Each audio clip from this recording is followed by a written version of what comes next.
I think it's enhancing. I'm bullish and optimistic about AI. Oh, it's incredible in every way. I think, there's going to be labour pains with the changes of it, where some traditional artists are going to lose out. But one is, people just kind of mindlessly generating stuff and then putting it up. And I think it's like, it's so uncreative, it's so boring.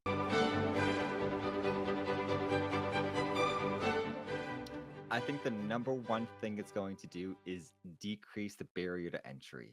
We have so many talented and creative individuals worldwide that just didn't have access or didn't understand that this was real or here. And as more third-party tools, dominate the market and show what is possible, whether it's content creation, sales, marketing, etc., it's going to allow more individuals to say, hey, I can do this too. So that line cook now is becoming a film director, right? So it's really opening up the possibilities and allowing more individuals to do what they dream of, but also not be so intimidated and scared that they never actually do it, because procrastination is a hell of a drug, and too many of us never actually do what we're supposed to do. So that's why I think it's fascinating that a lot of these companies are really focusing on UI element to decrease the limbic friction, to allow more individuals to hop in easier. But I think with the advent of AI and costs going down, you can have individual creators put out their own film, and these will be weird and wonderful. These will not have to appeal to a mass market to make a return. In fact, tens of thousands will be enough to make a return, and make that artist be able to make a comfortable living out of it. So I think it is going to be damaging in terms of the short term. There are going to be labour pains as this new model comes in, but I think the future is bright. That people will be able to create what they want, and there'll be more focus on the creator rather than studios or IP. It'll be creators that are making that IP. Because it's not back to the autistic. I think it's the other way. It's back to the normal people looking to the other. Oh, it's autistic, right? It's the stigma before, and let people express themselves as they want, right? Creativity, to me, it's got the brain wired differently. It doesn't mean it's wrong. You have to be open to understand that somebody can create something, and whatever it creates, maybe you do not understand, and maybe it takes time for you to learn it. And yes, that person might have it in a certain way, but from a creativity point of view, I don't think it's a limit. Hey guys, hope you're enjoying these experts. If you are a Midjourney user, please scan the QR code that's on the screen right now, and you can get some freebies. All right, let's go back to the content. Because as long as I can remember, I've had like a crayon in my hand, when I was itty bitty, to now being a graphic artist or being a designer, really having to get into these, manual tools and really draw and sketch and have like many layers to get to the final end result. And I think now with AI, with a prompt, with a little bit of crafting, with a mindset of just, I'm going to, be as creative as I possibly can and come up with all the visions in my head and then get it into essentially a text box and get an output. I mean, it's just it's unreal. I think it's going to only increase the creativity of people who are already creative.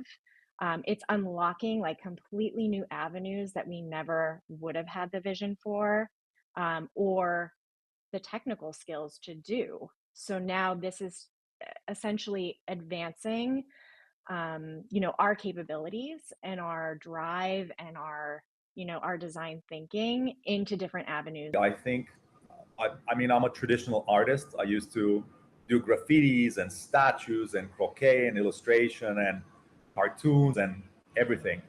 But when I saw AI tools, I was even more excited, because I was like, this is just a faster way of me exploring different styles and ideas. So I think that if you're an artist, you should like lean into these tools instead of like shying away from them. There is still a beauty in understanding forms and shapes in kind of like the traditional way, because it can be like more haptic. Like if you can literally like feel things, they're kind of like, you can integrate them differently. And I think that's the exciting part, is that we have some artists that are like exploring new ways of how to use AI. I think, for example, the all the like the hand commanding and all the like the visual commanding and everything besides just writing on a keyboard. I think that's very exciting. Like I would really like to have a sort of like AR experience of seeing these visuals three-dimensionally and then being able to manipulate them in, you know, setting stages, scenes. So I think it's all coming to like the interface. Like, what is our interface? We're no longer so bound to like brushes and pencils and canvases. I think we're way more like free to manipulate shapes and forms and colors and styles to kind of like fit this digital media format. I think they're two. I think it's really interesting, and you know, it's really interesting when we start like getting into it. And it's a philosophical question, right? Like, are we all making art, or are we all making? Are we all being creative? I think they're very separate, right? I think art is intention and is exploring a concept and is far beyond the sort of like purview of most people going, I can make an image.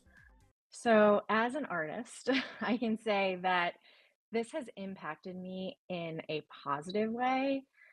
For me, getting my visions out there and having immediate gratification of what I'm looking for, this is like no other. I think the future of artistry looks brilliant because essentially you're no longer relying on bigger structures. You know, a painter could always paint and put their work out.